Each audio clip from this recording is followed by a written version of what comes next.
So the heart of your, underlying energy is the Seven of Cups. This has a lot to do with making decisions, family. Breaking past the smoking mirrors, the Two of Swords, something. Oh, geez, that's interesting. Why is the Two of Swords coming up? The Knight of Wands. Things. Not really pushing too much, or not really pulling, but had very lovely passive energy, right? Because she allows things to be. She just feels things flow through her. And I feel like you guys are just enjoying the experience of being in love. And, I feel like you also have someone in mind. Maybe you have someone that you may want, or there may be something in mind that you want as well. The Queen of Cups can indicate that this process is about discovering what your cup is, what your personal desire is for you. And you may not know that yet, and this is why you're probably figuring it out now, right? The whole process is trying to figure out what you want, either a relationship, in a life, like as in like lifestyle, what you kind of lifestyle you're trying to go after, or it has a lot to do with, what your personal dreams are.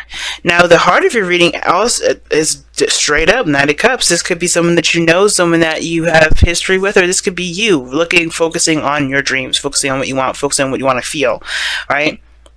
Knight of Cups is also super romantic, and I feel like the challenge is probably the dreamy aspect of it, allowing yourself to dream, allowing yourself to be romantic. Because the Queen of Cups, she's very romantic. The whole focus is about tapping into that beautiful, dreamy, imaginative energy that the Queen of Cups can imagine. That's why she's able to persuade herself to feel a certain way. That's why she's able to influence other people, because she can get them to think and believe and to dream. And the Knight of Cups is a dreamer. He's the dreamer card, but it's crossed by the Seven of Pentacles. What is realistic? All right. So I think you guys are having a hard time kind of figuring out what's realistic and what's not realistic about your friendships, about your relationships, about your dreams, your passions, your desires, your goals. And I think you're trying to have a realistic approach in regards to what you can have and what you can't have. Practically, kind of put in a way, it's putting limitations on what you can and cannot have. But there's a sense of dreaminess that's, shunned in a way, because we saw the moon come up, and the moon can indicate facing of fears, facing of things that are kind of scary, right? And I think those, even though the moon is your card, you guys are all about the dream world, all about the imagination, the unrealistic, right? It's a beautiful energy, but sometimes it can get carried away. Sometimes we can lose ourselves in that intense emotion, intense feeling, intense energy. And we can kind of start losing sight of what's real. And I think the thing is that for some of you guys, Pisces, you're doing the exact opposite of that. You're losing touch of your imaginative, your creative, that abstract energy that you guys are naturally, that you guys have naturally. And it's not, I shouldn't say lose it. It's more of you're kind of putting it back. You're kind of like, this isn't useful here. This isn't useful here. This is useful. But it's actually exactly what you need to manifest what you want. Because the Seven of Pentacles is almost like, you have Seven of Pentacles and Seven of Cups. So very interesting that you have the reality and the fantasy in this reading. And this is the Seven of Pentacles is always like, what do I need to do to get to whatever I need to get to, right? What do I need to do to get to where I want to be? And the Seven of Pentacles looks at the workload of what needs to be done. It tries to find more work to do, tries to figure out what he needs to do to really build on what he's already got. He's at a good space, right? He's made great progress, but it's not exactly where he wants to be. And he's looking at the practical aspects of it, what he needs to do to get there. And you have a awesome blend of Pentacle and Cups here. That definitely speaks to me, is very significant. But the thing is that the dreams is the situation. Like, the challenge is the dream is to have the hopes and the passion, the desire for something. Just focusing on what you want rather than focusing on what you need to do. Focusing on the reality of something. Really just looking at how much work needs to be done. Just focusing on your heart, focus on what you want to feel, and let that guide you. Because I feel like this is really a relationship reading. Because when it comes to love, all you have to do is focus on how you feel for that person, what you want to feel for that person, and constantly constantly give them love, unconditional love, right? You have a cup here that's definitely specific. It has a lid on it, and it's specific for one person, specific to whatever you want to give this cup to. He, she, both people, whatever, right? Whatever you guys, however you guys roll. But the situation is that it's very specific what that cup is. It's very specific what's in that cup, because no one else has what she's got in that cup, and only not one person, but there's only one other person that in the tarot that gives it to her, which could be many different things.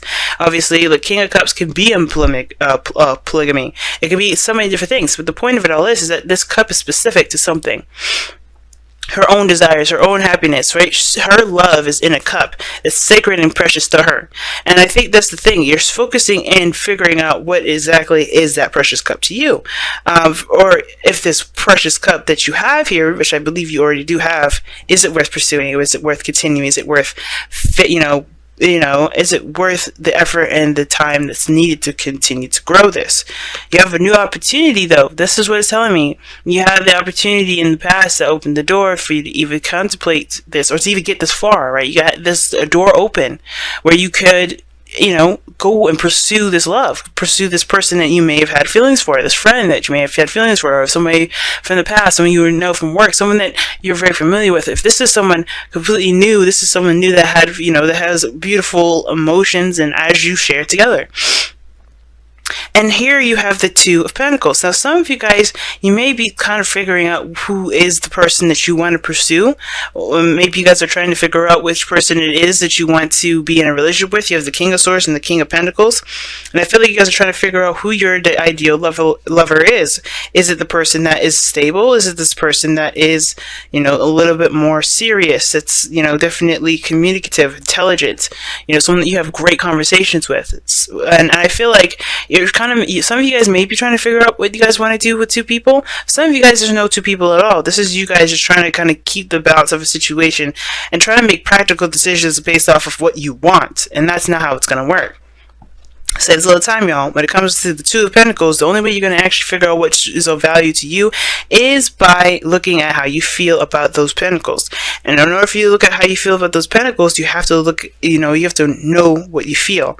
Seven of Cups is this kind of card that's all about fantasy and opportunities and options and decisions that need to be made. And this goes hand in hand with the present. The external energy goes hand in hand with, with the present. And I feel like you guys are trying to figure out your dream. You guys are trying to pick a dream from the practical aspect of your life, and it's not going to work that way. Similar to Seven of Pentacles, you're not going to get anywhere by constantly looking at the workload that needs to be done, or constantly dwelling on the fact that you're not where you want to be. And I don't think that's the case. And I just say that for just in case that may be what some of you guys may be doing, but I'm not getting you guys dwelling on anything. I think you guys are trying to make practical decisions about how to move forward when you're not sure what you want in the first place. Seven of Cups is indicating this. The Two of Pentacles can indicate that you're juggling things and trying to keep the balance of something. You're trying to make it, trying to make some sort of situation, stable and balanced, when it's not, if you're not looking at how you feel. I think for some of you guys, it could be this as well. Like, there's another message here. It could indicate here that there is some things that need to be done that your emotions may stand in the way of, and it's important that you control how you feel as well, and honor those emotions. Definitely treat yourself and respond to those feelings, promptly, but also recognize the responsibilities are a role in this whole thing, right? I'm not saying that you guys are blowing any of these off, but what I am saying is that do allow yourself to, treat yourself sometimes. Allow yourself to feel, right? To go into fantasy world. Take some time out and enjoy your life. Enjoy how you feel, this person. Enjoy life, period. Because if we can bog ourselves down with work that we don't really we forget what we are doing the work for. And I kind of get that kind of message with both, this kind of energy. Like, some of you guys may be working too much or just balance everything out, and you're not giving yourself time, right? You got to give yourself, at least a little bit of time to enjoy life, to remember why you're working so hard, why you're diligently focusing on building something, right? Focusing on your heart's desire and working so diligently on it. Now, the King of Swords is the future card. And I actually don't have a problem with this here, because this tells me that you also make a decision. You know your truth at this point. And I feel like you guys know too. I think you're keeping the balance right now to kind of figure it out, weighing the options at this moment. But you're also you're assessing how you feel. You know that you have to go within. You know that you have to figure out what the way to figure out what's yours is by feeling, is by knowing what you want to feel, by concentrating on your emotions. And that is what's going to get you to your truth, to become the King of Swords if this is you guys. And the King of Swords could also be someone else. It could be an Aries, Gemini, Libra, Aquarius. I don't know why I always do that. With the air signs, I always put Aries in there, and I think it's just because he sounds like air, but whatever. The King of Swords, Aquarius, Gemini, Libra, coming up here. Could be that this person here, you choose that individual that's an air sign. If you're not seeing an air sign, it could be that you're leaning more towards someone that is intellectual, that's very smart, very good at communicating, has great conversations with, very good at coming up with ideas, very stern about his beliefs or her beliefs. Okay. Remember, guys, kings don't have to be a she; they could be a he. All right. So this is a really, this could be anybody, but the point of it all is that I feel like you know your truth at this point. You master your truth. You master what your goals are. You have clarity in what you believe in and what your happiness looks like and what you're going for. Because here your goal and ambition is the Ten of Pentacles. You want to commit to that. I feel like you guys want to have a wonderful ending. You want to have a relationship that's strong, that's sturdy, that stands the test of time. You want something that actually, that feels like you are, supported, as well as you can see and have almost have physical evidence that it's true, that it's there. You want a realistic ending that makes you feel absolutely happy. And not an ending per se, but more so like you want an outcome to be beautiful and to be happy and to have all the people that around you that support you and are in your network that really have your back and truly have your best interests at heart. So your outcome here is the King of Pentacles. And the King of Pentacles is somebody that's loyal, that's committed, that's determined to get to this Ten of Pentacles here with you. This person's also can be very focused on their on work or the material, but only because they understand the value of what those things can get their significant others, their families, etc. This is a family person. This is someone that's very focused on family, that's focused on growth. I feel like this person could be very possessive as well, but I feel like this could very well be you guys, right? You guys could bring that happiness into fruition. It will take time, it will take work and diligence, but you commit yourself to the work needed to be done to get you to where you want to be, to get you to your dream, to get you to that happy place with this person. And I feel like you guys are already in love with this person very much. It's just that it just is going to need time and work and patience with both you and the other individual to get to that place. You have a new opportunity here. It's all about doing something differently.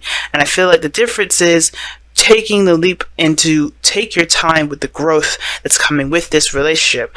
Awesome reading, Pisces. Let's go ahead and see what you guys got for your romance angels. Keep an open mind. Your soulmates may differ from your usual type and expectations. So that kind of goes with the Queen of Cups and the Seven of Cups and Knight of Cups, because I feel like the Queen of Cups is very specific about what this cup goes to, who this cup belongs to, who's going to take this cup from the Queen of Cups. That's a lot of cup in one sentence, right? But the thing is that she's focused on what she wants to feel. She's not focused on what the exact details of it, because if she was more about details, it would be the Queen of Pentacles coming up there, not the Queen of Cups. She knows what she wants to feel and who this cup belongs to based off of how she feels for that person. It's never about the details of the dream. It's never about the absolute, okay, this person has to be 6'7" or 5'2", and this person has to have black hair and green eyes. It doesn't matter. It's not about the looks. It's not about the physical. It's not about the ego. It's about the emotions, the feeling. And I feel like this person that's around you at this moment, you're kind of a little iffy and not sure if you want to pursue it, but I feel like the more you get to know this person, the better you understand their truth, you understand their side. You'll see that They may be coming off as Knight of Cups, inconsistent, a bit of a player, kind of sweet talking and everybody. But I think he or she may be very serious, and the Queen of Swords may show their seriousness with their willingness to settle down. But it's not about the other person. It's also recognizing and understanding your truths, and understanding your expectations, and understanding what you're looking for in a partner, what you're ready for, what you are, not ready for. You know what I mean? You're understanding yourself when you understand someone else. But the thing is, you keep an open mind so that way you can get a new perspective, not just for yourself, not just for the people, for yourself, but to give you new ideas, to expand your horizons in regards to what you can have in your life, which you may not have even thought was possible. Right? So keeping an open mind is big, y'all. And remember, you're not manifesting a person. I would never, ever, ever, ever, ever recommend you doing that, because that is conjuring someone. That's not manifesting. That is conjuring, and that's dangerous. Like, just think about it. If you're okay with somebody manifesting you, like pretty much roadblocking your purpose in life just to have you in theirs, if you're okay with them doing that to you, so be it. I don't agree with it. I don't condone that. I feel like it's completely wrong. It's free will that you're taking advantage of, stealing someone's free will away from them. That's their right of being a human being on this planet, as the same as you. But you are allowed 100% to manifest someone that will bring you a feeling. Not a person, but the feeling, to have that feeling in yourself. Because sometimes you could have this feeling and not need a single person. And I know a lot of us want a relationship, but the thing is, where does love start? From the self. So you have to have that love with you. But you want to manifest what you want to feel in a relationship. Not the person that's going to give you that feeling. That's the big thing. The big part of it. Don't get wrapped up in the details. I feel like that's the biggest thing why the keep an open mind card came up, and that's why the Knight of Cups and the Seven of Pentacles came up. I was saying that it's too practical. You guys got to go back into that moon energy, dream, fantasize. Don't get lost in it, but don't get lost in the details and being too specific, because that specificness, you will get what you are looking for with the specificness. Now, miracles and blessings is awesome, alright? And this is talking about everything has its purposes, everything has its reasons why it comes about. It says everything has its gifts. So sometimes we're put in a situation where we're not necessarily too happy about, and we may kind of feel like, well, this kind of sucks. But remember, everything has its purpose. Everything happens for a reason. And sometimes we don't see it in the moment, but as we go through it, as we live our lives, as we, live through the experience, we understand what the gift really is. Something that's personal, something that's deep and spiritual that no one else can take from us, no one else can see, and something that we can't really see either, but we can truly feel, and we know within our mind's eye that that gift that we have is something that can never be taken away. So everything has its blessings, everything has its miracles, right? Everything happens for a reason, and it's about what we do with those miracles that makes it a gift. Anything we do with it, everything we do with it is a gift. It's just, sometimes we just may not see it then, but understand that things happen for a reason, and it's never for our demise.